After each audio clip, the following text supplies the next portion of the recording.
So today I want to go over one of the biggest reasons why you are storing belly fat and it doesn't seem to want to leave. Even if you've lost weight or been on a journey before and the belly still sticks around, I'm going to explain one of the biggest reasons as to why this is happening. And you're probably not going to like what I have to say, but it needs to be screamed from the heavens because every woman needs to hear this. So, why is your belly fat so stubborn? What is going on? Well, if you look at us as women, we tend to, put everybody else first. Let's just be honest, right? We take care of everybody else. We think of what everybody else needs, and then maybe if there's time for us to take care of ourselves, maybe we do it at 10 o'clock at night when we're half, exhausted. And so we tend to be the emotional punching bag for a lot of people, right? Whether it's our spouse, sometimes our kids, whether it's, family, friends, bosses, we are the emotional punching bag. And what that does is, in the modern world, it's our fight or flight system, right? Back in the day, we developed this system to keep us alive from, mountain lions eating us, right? But there's no mountain lions today. So little stressors, or not, maybe not so little, but these unusual stressors in the modern day era trigger our body the exact same way that we'd be triggered if we were being chased by a lion, just on a smaller scale. But the same physiological responses and chemicals and hormones and everything are being released. So if you are a woman who puts everybody first, who doesn't take care of herself because you've got no energy left, no time left for you, then what's happening is you've had low-grade lions running after you for probably years at this point. Now, you might say, I know that I'm overwhelmed, I'm super stressed. Or you might say, I don't feel that stressed. Sometimes it gets to me, but I don't feel stressed. But here's the thing, because we are trained to be the strong person in the house, right? You can't let your kids see you cry, right? Sometimes you can't let your husband see you cry because he needs you to be your emotional rock, right? Because you've tried to be a rock, and I'm going to break it to you. You're not. You're a human. You are not a rock. So as much as you try to be or think you are immune to this kind of concept we're going to go over, you have been in fight or flight mode or freeze mode on some level for way too long. Way too long. So what happens? Well, when we are in stress, when our body senses a stress, it ups your cortisol, it ups your adrenaline. We all know those feelings. But if we do not finish the stress cycle, if we do not tell ourselves we made it away from the lion, you can relax, then the cortisol never really drops. And cortisol is one of the reasons that we store belly fat. Okay? So the question doesn't become, how do I get rid of my belly fat, my stubborn belly fat? The question is, how do I finish the stress cycles in my life? How do I decrease the stress in my life or learn to cope with it better? And maybe there's big stress in your life. Maybe you're dealing with an injury or an illness or a family emergency or financial stress. Maybe there is big stress. But if you aren't resonated with this, I promise you there's also little stress that is beating your ass and you don't even know. It's kicking you in the butt and it is winning the fight and you don't even know it. The fact that you think you're winning is showing you that you're not. Okay, now you definitely can, and I'm going to kind of break down how. So, the stress cycle is imperative for us to survive. It is needed and we will never get rid of it. So, stressing about being stressed ain't going to work. You ever done that before? You're mad that you're mad. You're stressing that you're stressing. You're upset that you're stressed because you know you should be stressed. And it adds to the ball of stress. Right? Sometimes when you're on a weight loss journey and you get mad that you ate the wrong thing and then you say, screw it, what's the point? Same thing. It's counterproductive. We ate more of the thing because we're mad we're not losing weight. That doesn't even make sense, does it? But yet here we are in our habits and in our feels. We are in our feels, ladies. And staying in our feels and actually acknowledging our feels is how we actually complete the stress cycle. Okay, because if your brain is constantly sending signals to your body that there are lions everywhere, when do you get to relax? I can probably take a guess and say it hasn't been for a long time. Truly relaxed. Like nothing on your plate, nothing on your mind, nothing on the to-do list, and no stressors hanging out in your mind either. Right? So If we haven't really truly been relaxed, then another way to say that would be you haven't truly felt safe. Your body does not feel safe. Now, how does that manifest itself? Well, it could be emotional eating. It could be lack of intimacy or guilt with intimacy with your spouse. It could be being impatient with your kids. It can be, getting tired and crashing in the middle of a day because we're always on high alert biologically. And so we have to ask ourselves, what's my safe place and how do I bring it back? Because if you really want to lose weight, right, you have to look at weight as a symptom, right? We gained the weight for a reason. Weight is not the problem. It's a symptom of another problem, right? That's fair to say. Why did we gain weight? There's a reason. Why did we eat the way that we ate? Why did we not work out when we said we would? Right? Why are we not sleeping the way that we should? All the things that cause weight gain, right? Hormone imbalance is everything in your control and not out of your control. But you have to ask yourself, how did it get here? And if it's a symptom, you can't just treat a symptom, right? You don't go to a doctor with a huge gash on your leg and then he just throws a band-aid on it, right? Or he pops you an Advil to get rid of the pain. Well, the wound is still gaping. You are still bleeding and hemorrhaging. You are hemorrhaging your safety, your relaxation. Like, how much longer can you actually run from this lion, ladies? Aren't you getting a little tired? So we have to finish your fear cycle because what's so cool is if you look at animals in the wild, let's say a rabbit was chased by a fox and he escapes. What he does next is amazing. The rabbit shakes and trembles and has spasms. He's releasing that fear energy, that stress energy. He is completing his stress cycle. Once he has done the trembling and he's released that energy, he now knows he is safe and he can enjoy being safe. He can enjoy spending time with his family instead of thinking about all the things he should get done or guilty that you didn't do this. He can enjoy spending time with his family. He can be present in work instead of wishing you were at home. Do you get what I'm saying? So if you're having trouble being present or not feeling guilty or being consistent with something or targeting that belly fat, any problem that's interrelated with your weight and your health, we are not completing the stress cycle, whether or not you know that you feel stressed.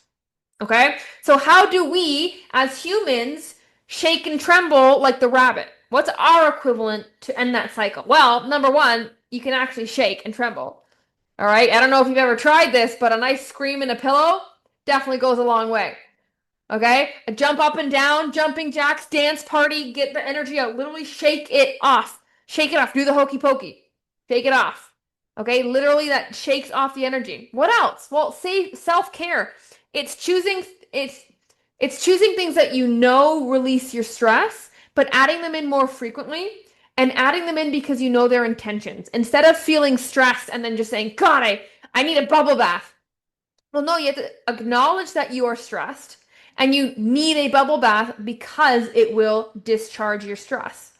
Okay, when we can connect these dots and explain them better, guess what? We actually make time for them because they seem more important. Right? If I said make time for bubble bath tonight, would you? No, it's not very important. I gotta do the dishes, gotta put the kids to bed, gotta pack the lunches, gotta send that email, gotta play Candy Crush. I don't know what you do. But the point is, if we know that that's actually going to discharge us and make us feel better, we will make time for it. If I didn't make weight loss so simple for you ladies, would you make time for it? No, because you wouldn't know how to do it, what's it for, or is it worth it? If we don't know these things, we don't act. Okay? Clarity allows us to act faster. So clarity when it comes to your stress is how you actually get over it faster. So literally shake, physical activity, running, run away. Okay? And then so you're fearful or you have anxiety or you're guilt or you're enraged, whatever that stress is causing you, you go for a run, and when you stop running, you've literally stopped running in your mind from that lion. So physical activity is a game changer. Okay? And that doesn't have to mean going to the gym or going for a run. It means move your body. Energy in motion. Emotion. Your emotions only get processed if they move through your body. If you are sitting still, bad things happen to your emotions. Am I right? When do we get our cravings? When we're making love to our husband? No, we're pretty busy. Do we get our cravings when we're sending an email at work or getting yelled at by our boss? No, we're pretty busy. Right? Do we get our cravings when we are at a park having a picnic, having a great time laughing, playing soccer with your kids?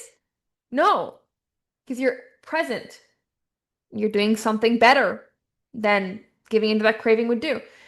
So, energy and motions are your emotions. So you must move to let them cycle through to end your stress cycle. Otherwise, it will always be incomplete. The loop will be open, and you will always be biologically running from a lion, which wreaks havoc on your hormones, which shows up as unwanted body fat. So, if you are going to embark on a weight loss journey, or continue one, or keep the weight off, you must accept the fact that it goes beyond the way that you are eating and the way that you are moving. It's time to almost kind of rewire your brain.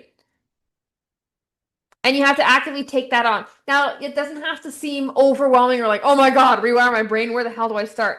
That's not what I'm saying. I'm saying we just can't expect to lose weight by eating and exercising. Yes, will we lose weight physically? Yes. But I always say if you're 200 pounds when you start this journey and you make it to 150, but your mind stays 200-pound you, guess what? You go right back up to where your mind stopped growing. So every pound that you lose, you have to ask yourself, what did I learn along the journey to this pound? That way you can prove to yourself that you're not going to go backwards. You're not going to go back.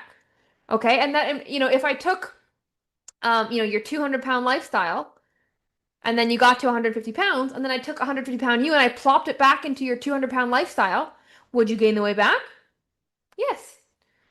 So there's internal and external factors here that also need to change in order to make this successful and easier, by the way. If we could handle stress better, if we had a higher tolerance for stress, if we learned how to shake it off better, don't you think this would be easier? Don't you think life would just be easier? Wouldn't you get not as affected or emotionally involved or emotionally triggered? Couldn't you have conversations that were just conversations instead of disagreements? So we have to complete the cycle. So, your homework is going to be how do you complete your stress cycle? Okay. It is not have a stress, react, push it down because life's too busy and I don't have time for it. And it's not be triggered by stress, react to the stress, push it down because I don't want somebody to see. I don't want someone to judge me. I get it. There are times where it's appropriate to react and not. You probably don't want to be bursting into tears at work. Absolutely. But you have to remember that you wanted to so that you can complete the cycle somehow else and at another time. Okay, so ask yourself for your homework, what is your stress cycle, right? Like what makes you be like, ah, what's the thing that makes you exhale? Is it a bubble bath? Is it a run? Is it a dance party? Is it reading a book? Is it journaling? Journaling is very cathartic because that completes your cycle, gets your thoughts out, moves the energy through your hand onto the paper, and the paper takes it. Like, where are you putting your stress energy? Because I can tell you, you've been keeping it here, right? You've kind of been swallowing it because, and I guess that's kind of effective because it allows us to keep surviving. But I have an inkling that, you're listening to me talk because you're not happy with just surviving anymore, right? Let's thrive. Why not you? Why not you? But it requires doing things other people don't even think to do, So ask yourself, how can I complete my stress cycle? And also ask yourself, what's my normal response to stress? Like, what's your normal reaction? Is it to eat? Is it to not eat? Is it to sleep? Is it to cry? Is it to react and be angry back? Is it to avoid people and get isolated? What's your response to stress? And then how do you think you're closing the cycle? Is it just like, oh, come on, Madison, you don't need to do this. Come on, Madison, not that big a deal. Come on. Is it just you pushing it down? You'll get over it, right? Is that how you think you've been closing it? Now, what can you do to actually close it? Sometimes it's quick. It's 10 seconds, scream into a pillow, and you did close your loop. But sometimes it requires some effort, especially if it's something that that's been on your heart for a while. It's time to actually address it. Otherwise, like, what's the point of losing weight? Because why are we trying to lose weight? We want to be healthy. But who gives a crap if your body looks healthy if your mind is a mess? Because I can guarantee you will still feel the same way you feel right now if I put you in a supermodel's body. Because guess what? Supermodels feel the exact same way you do right now because they don't have the tools either. Can you imagine that? You look at a woman's body like, God, I would kill for that. Look at those boobs. Look at how perky they are. Not after breastfeeding. Been there, done that, right? It's like, I would kill for that. But guess what she's thinking? She's looking at your eye color. It's like, oh my God, I would kill for that eye color. Stop comparing and focus on your mind. Because everything you are looking for, everything you think losing weight and getting that body will give you, you already have. If nobody told you that, you already have everything you're looking for. The journey that we're about to go on when it comes to weight loss is actually being able to show that to yourself and realizing it along the way. So you enjoy the process instead of rush the destination. Thank you for tuning in to today's episode. If you got any value at all, I'd love it if you left a 5-star review to help more women find this podcast and get the support that they need. And if you're looking to speed up your weight loss and take your transformation to the next level, then head on over to Trimera.com. Trimmera.com. I'll catch you on the next episode, and welcome to your Trim Era.